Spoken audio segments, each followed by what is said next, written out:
বন্ধুরা, আজকে normal heart rate নিয়ে আলোচনা করব। নর্মাল হার্ট রেট কত? 60 থেকে 100। এর থেকে যদি নিচে হয়, মানে 60-এর নিচে হয়, তখন তাকে ব্র্যাডিকার্ডিয়া বলে। আর 100-র উপরে যখন হয়ে যায় তখন তাকে ট্র্যাকিকার্ডিয়া বলা হয়। তাই এই হার্ট অ্যাক্টিভিটি জীবনের ভ্রূণ অবস্থায় মাত্র 5 সপ্তাহ থেকেই এর কার্ডিয়াক অ্যাক্টিভিটি শুরু হয়।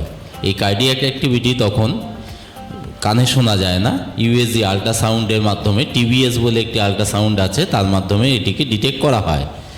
এই হার্ট অ্যাক্টিভিটি জীবনের শুরু থেকে, মানে 5 সপ্তাহ থেকে আরম্ভ করে আমৃত্যু অবধি চলতে থাকে। এই হার্ট রেটের কীভাবে আমরা পরিমাপ করতে পারি?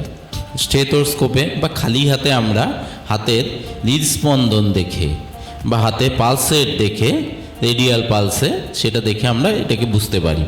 এবার হার্ট রেট পরিবর্তনটা কখন আসে? সেক্ষেত্রে যারা ধরুন প্রচুর অ্যাথলেটিক্স, প্রচুর খেলাধুলা করে, তাদের হার্ট রেটটা সাধারণত একটু কম থাকে, 60-এর নিচে থাকে, 40-50 থাকে।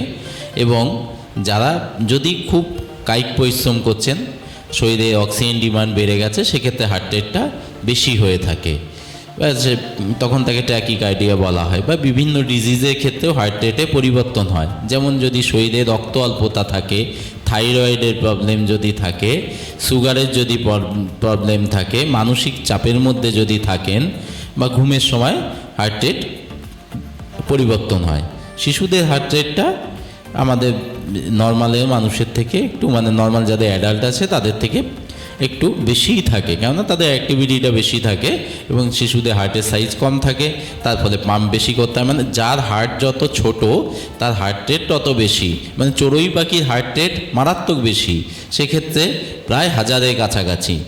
আর যেগুলো হাতির হার্টটা অনেক বড়, সেটা মিনিটে মাত্র 12টা মতো বিট করে।